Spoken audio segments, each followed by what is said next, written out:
Frères et sœurs, que la paix et la grâce de notre Seigneur et Sauveur Jésus-Christ soient avec vous. Ici et WH Redemption Ministries pour notre dévotion matinale pour ce lundi 15 juillet 2024. Toujours dans la mission de vous accompagner, journée après journée, réveil après réveil, sur le chemin du royaume de Dieu. Car l'essentiel, frères et sœurs, est dans le royaume de Dieu. La force est en Dieu, l'abondance est en Dieu, l'espérance est en Dieu et surtout la sagesse est en Dieu, frères et sœurs.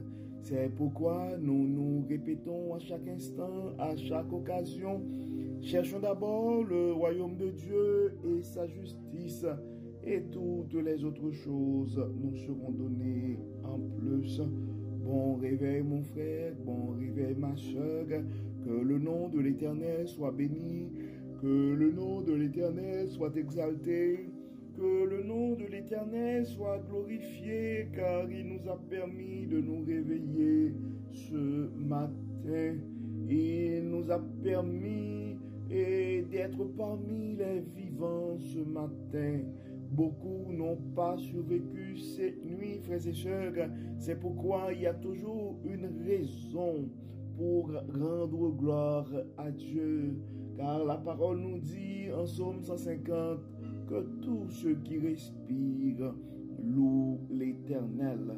Oui, mon frère, oui, ma soeur, c'est ici la journée que l'Éternel a faite et qu'elle soit pour chacun de nous un sujet de gloire et de louange. Et vous savez, frères et sœurs, à chaque fois qu'on a la chance d'écouter notre dévotion matinale, ça nous donne la possibilité de commencer notre journée avec Dieu. En fait, le but de notre dévotion matinale, c'est de nous aider à avoir un réveil avec Dieu. Car un réveil avec Dieu va nous aider à avoir une journée rempli de la faveur de Dieu. Et en accumulant des journées remplies de la faveur de Dieu, nous allons finir par avoir une année 2024 remplie de la bonté de Dieu. Et nous savons, frères et sœurs, l'année 2024 est décrétée l'année de la bonté de Dieu à AWH Redemption Ministries. Et en accumulant des années remplies de la bonté de Dieu, frères et sœurs, nous allons finir par avoir une vie comblée de ses plus riches bénédictions sur plusieurs générations. Le texte qui nous a été confié ce matin, frères et sœurs, c'est le texte que nous trouvons en Ézéchiel chapitre 37, verset 1 à 12. Ézéchiel chapitre 37, verset 1 à 12. Et donc c'est le texte, et en fait le titre de ce texte, c'est « Les ossements desséchés reprennent vie ». Et les ossements desséchés reprennent vie. Et notre prière pour toi ce matin, notre prière pour toi, mon frère, notre prière pour toi ce matin, c'est que tous les aspects, tous les dimensions de votre vie qui sont desséchées ce matin, mais que ces parties puissent reprendre et puissent reprendre vie. Car Ézéchiel chapitre 37, verset 1 à 12. La main de l'Éternel se posa sur moi, et l'Éternel m'emmena par son esprit et me déposa au milieu d'une vallée pleine d'ossements. Il me fit promener près d'eux tout autour, et je constatai que ces ossements étaient innombrables sur toute l'étendue de la vallée, et qu'ils étaient totalement desséchés. Il me demanda, fils de l'homme, crois-tu que ces ossements revivront? Je répondis, toi seul, Seigneur éternel, tu le sais. Puis il me dit, prophétise sur ces ossements-là et dis-leur, ossements desséchés, écoute ce que dit l'Éternel. Voici ce que vous déclare le Seigneur l'Éternel. Je vais faire venir en vous l'esprit et vous revivrez. Je mettrai sur vous des nerfs, je vous revêtirai de chair, je vous recouvrirai de peau. Je mettrai en vous l'esprit et vous revivrez, et vous reconnaîtrez que je suis l'Éternel. Je prophétisai donc comme j'en avais reçu l'ordre. Et tandis que je prophétisais, il y eut soudain un bruit, puis un mouvement se produisit, et les eaux se rapprochèrent les uns des autres. Et pendant que je regardais, voici qu'il se formait sur eux des nerfs et de la chair, et que de la peau venait les recouvrir. Mais il n'y avait pas d'esprit en eux. Alors l'Esprit me dit, l'Éternel me dit, fils de l'homme, prophétise à l'adresse de l'Esprit. Prophétise et dit à l'Esprit, voici ce que déclare le Seigneur l'Éternel. Esprit vient des quatre coins du ciel et souffle sur ces morts pour qu'ils revivent. Je prophétisais donc comme il me l'avait ordonné. Alors l'Esprit entra en eux et ils reprirent vie. Ils se dressèrent sur leurs pieds et ce fut une immense armée. Il me dit, fils d'homme, ces ossements-là représentent toute la communauté d'Israël. Voici ce qu'ils disent. Nos os sont desséchés, notre espérance s'est évanouie, la vie nous a été arrachée. C'est pourquoi prophétise et dis-leur. Voici ce que dit le Seigneur, l'Éternel. Je vais ouvrir vos sépulcres et je vous ferai remonter de vos tombes. Ô mon peuple, et je vous ramènerai dans le pays d'Israël. Et vous reconnaîtrez que je suis l'Éternel lorsque j'ouvrirai vos sépulcres et que je vous ferai remonter de vos tombes, ô mon peuple. Je mettrai mon esprit en vous et vous revivrez et je vous établirai de nouveau dans votre pays. Alors vous reconnaîtrez que moi, l'Éternel, j'ai parlé et agi. L'Éternel le déclare. Nous venons de lire, frères et sœurs, Ézéchiel chapitre 37 et verset 1 à 14. Et on voit dans ce texte, dans le titre d'ailleurs, nous venons de lire la version, la Bible du semeur. Donc on voit le titre de ce texte, c'est les ossements desséchés reprennent vie. Les ossements desséchés reprennent vie. Et si on regarde dans ce texte, frères et sœurs, et particulièrement dans le premier verset, ça dit, la main de l'Éternel se posa sur moi et l'Éternel m'emmena par son esprit et me déposa au milieu d'une vallée pleine d'ossements. Et des fois, frères et sœurs, je ne sais pas, probablement, et ta vie, l'environnement, le pays, le quartier, et ton environnement pourrait ressembler à une vallée pleine d'ossements. Et probablement, toi, tu regardes cette situation et puis tu te poses plein de questions. Pourquoi Dieu m'a emmené à cet endroit? Pourquoi moi, Seigneur? Et on se questionne plein de choses. Mais des fois, Dieu nous place dans ces situations. C'est pour des fois et nous révéler sa sagesse, nous révéler sa puissance. Ou des fois, Dieu veut nous utiliser. Et ces situations ne sont pas là pour nous punir, mais pour nous montrer la toute-puissance de notre Dieu. Et on voit dans le verset 2, ça dit, il me fit promener près d'eux tout autour et je constatai que ces ossements étaient innombrables sur toute l'étendue de la vallée et qu'ils étaient totalement desséchés. Et il me demanda, fils de l'homme, crois-tu que ces ossements revivront. Donc probablement tu te trouves dans cette même situation, tu fais le tour de ton pays, tu analyses ta situation et la conclusion que tu arrives ce matin, bien ma vie est totalement desséchée, mon environnement est totalement desséché, ma famille est totalement desséchée. Mais il y a une question que Dieu veut nous poser ce matin.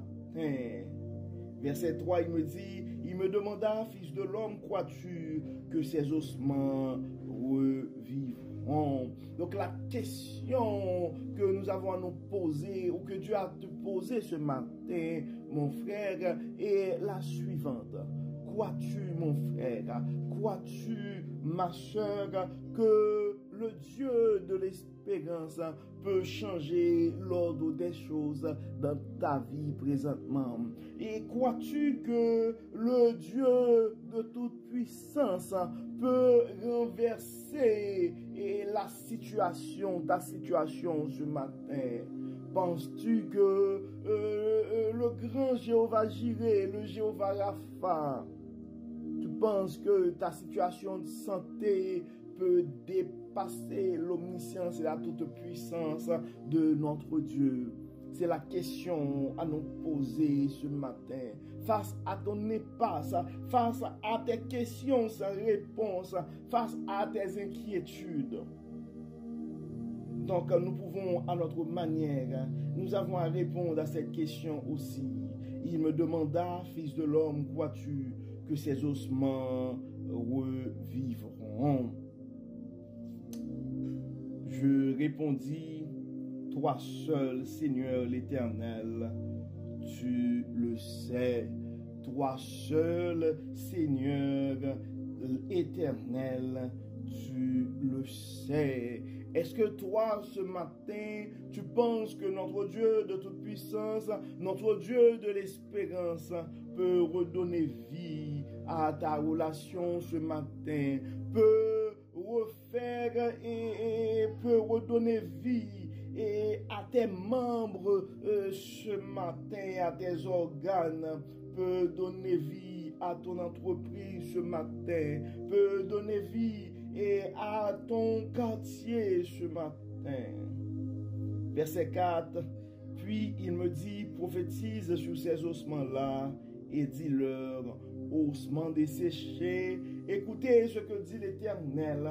Voici ce que je vous déclare le Seigneur, l'Éternel.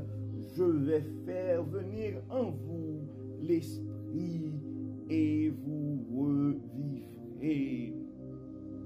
Donc, il y a de l'espoir, mon frère. Il y a de l'espoir, ma soeur. Donc, au lieu de continuer à prononcer des paroles de découragement, eh bien, c'est le temps de prophétiser sur ta vie. C'est le temps de prophétiser sur ta santé. C'est le temps de prophétiser sur tes finances. C'est le temps de prophétiser sur ta carrière. C'est le temps de prononcer des paroles qui vont redonner vie à ta communauté, à ton pays. Car le vœu de Dieu pour nous autres, c'est la vie, frères et sœurs. Le vœu de Dieu pour nous autres, c'est la vie. Donc, voici, si on regarde dans le verset 12, ça dit, c'est pourquoi prophétise et dis-leur, voici ce que je dis, voici ce que dit le Seigneur l'Éternel. Je vais ouvrir vos sépulcres et je vous ferai remonter de vos tombes, ô mon peuple, et je vous ramènerai dans le pays d'Israël. Et vous reconnaîtrez que je suis l'Éternel lorsque j'ouvrirai vos sépulcres et je vous ferai remonter de vos tombes. Donc, quand tes finances vont reprendre vie, quand tu vas et quand ta santé, quand tu vas récupérer ta santé, mais à ce moment, tu vas te rappeler, mon frère, que l'Éternel est ton Dieu. tu dois te rappeler que notre Dieu, c'est le Dieu de l'espérance, c'est le Dieu de l'abondance, c'est aussi le Dieu de la sagesse. Donc, si tu as des manques dans ta vie ce matin, si tes finances sont desséchées ce matin, donc c'est le temps de prophétiser et de prier et de demander au Dieu de l'abondance d'agir en ta faveur, de redonner vie à tes finances. Si présentement tu as des soucis de santé, eh bien demande au Dieu Tout-Puissant de renouveler tes membres, de renouveler tes organes et te redonner une santé robuste. Il est un Dieu puissant, il est un Dieu bon, il est un Dieu fidèle. Il est capable et de le faire, frères et sœurs. C'est le temps d'agir ta foi et de prophétiser sur ta vie, mon frère. Oui, Dieu peut faire revivre des ossements desséchés. Il est le réparateur des brèches et ta situation n'est pas trop élevée. Donc, ne te décourage pas, mon frère. Ne te décourage pas, ma sœur. Il y a de l'espoir car Dieu est de notre côté. Ta situation ce matin, ce n'est pas pour te faire pleurer, mais c'est pour te faire voir la grandeur de notre Dieu.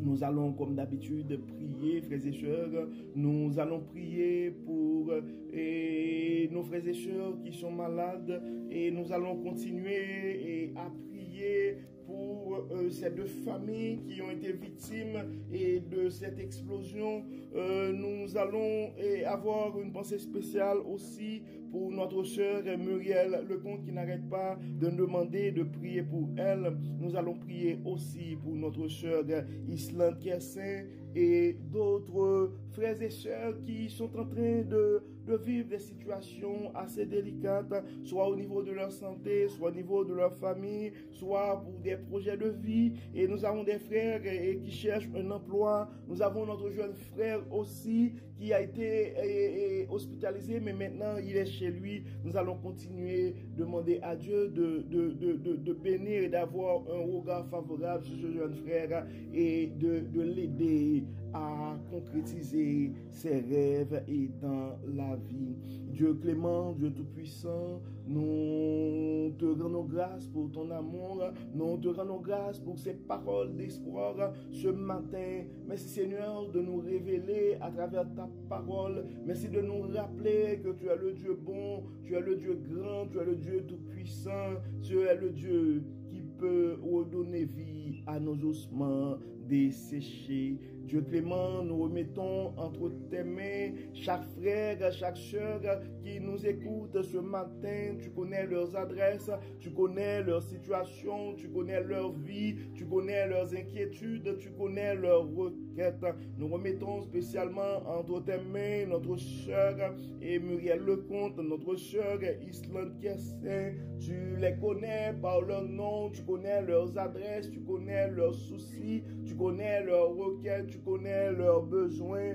Nous venons, Seigneur, d'accompagner ces deux sœurs, de les assister, tu connais, Seigneur, leur diagnostic. Nous te demandons, Dieu clément, de les aider et de faire briller ta gloire, ta toute-puissance à travers leur situation de santé. Nous demandons, Seigneur, de les assister, de les bénir, de remettre la vie dans ces organes qui sont affaiblis, dans ces muscles qui sont affaiblis. Et nous te demandons, Seigneur, de renouveler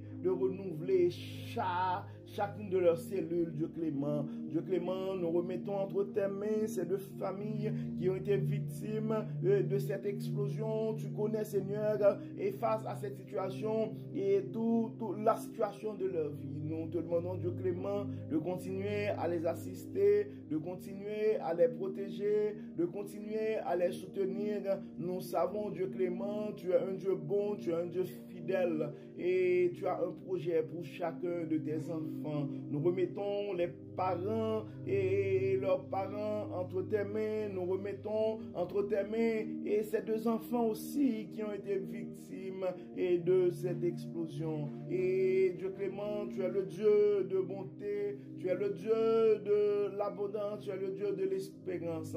Et à leur désespoir, nous te demandons, Seigneur, de donner espoir. À leur souci de santé, nous te demandons la guérison. Et Dieu Tout-Puissant, à leurs soucis financiers, nous demandons de pouvoir à leurs besoins. Dieu clément, nous remettons entre tes mains aussi notre jeune frère qui était à l'hôpital, mais maintenant qui est chez lui. Nous demandons, Seigneur, de continuer à l'assister. Nous remettons sa vie, ses projets, ses parents entre tes mains. Nous remettons entre tes mains aussi, et Dieu clément, notre frère qui a des problèmes au niveau de son cœur. Et tu es le Dieu de toute puissance, tu es le médecin des médecins. Nous demandons, Dieu clément, de l'assister. Nous demandons, Seigneur, de le supporter. Nous demandons, Seigneur, de le protéger. Les gens qui sont autour de lui, nous demandons, Seigneur, de les supporter aussi. Et nous demandons, Seigneur, de les protéger. Nous remettons ses enfants entre tes mains. Tu vois les désirs de son cœur. Nous demandons, Dieu clément, de continuer à l'assister et à le protéger. Dieu clément, nous remettons entre tes mains chaque famille. Nous remettons entre tes mains et les dirigeants de ce monde. Nous te demandons, Seigneur, et de protéger tes enfants. Nous te demandons, Dieu clément, et de faire et de rappeler aux leaders et de ce monde que tu es le Dieu. Et Dieu clément, tu es celui qui a le pouvoir sur l'esprit humain, à chaque cœur tourmenté, à chaque esprit troublé, à chaque personne à chaque personne qui a peur. Et ce matin, nous venons, Seigneur, de donner la paix que toi seul peux donner. Encore une fois, Dieu clément, permets que ton Saint-Esprit puisse nous animer. Fais-nous, Dieu Tout-Puissant, le don de ta sagesse, car face à certaines situations assez complexes que nous devons composer, nous avons besoin de ta sagesse, nous avons besoin de ton Saint-Esprit pour nous guider. Guide-nous, Seigneur. Protège-nous, Seigneur. Accompagne-nous, Seigneur. Enlève-nous tout ce qui n'est pas de toi et permets que ton Saint-Esprit puisse nous guider. Nous remettons, Dieu clément, et cette journée entre tes mains. Nous remettons cette semaine entre tes mains. Protège, Seigneur. Guéris, Seigneur. Pardonne, Seigneur. Exauce, Seigneur. Que tout soit fait dans nos vies pour la gloire de ton nom. Au nom de Jésus, nous prions. Amen. Amen. Frères et sœurs, nous arrivons au terme de notre dévotion pour ce lundi 15 juillet 2024 et nous espérons que votre âme a été bénie et si vous n'avez pas eu le temps de partager ce message à un frère ou à une sœur, nous vous demandons de le faire, de partager présentement et à un frère, à une sœur ou dans des groupes WhatsApp, dans des groupes Facebook et sur les réseaux sociaux, car on ne sait jamais, frères et sœurs, ce que la parole de Dieu peut faire dans la vie de l'un de ses enfants. Et d'ici là, frères et sœurs, nous vous souhaitons une excellente journée sous le regard du Dieu Tout-Puissant. Que le Seigneur nous bénisse, que le Seigneur redonne vie et à nos ossements desséchés. Encore une fois, bon lundi, frères et sœurs. Et à demain. Bye bye.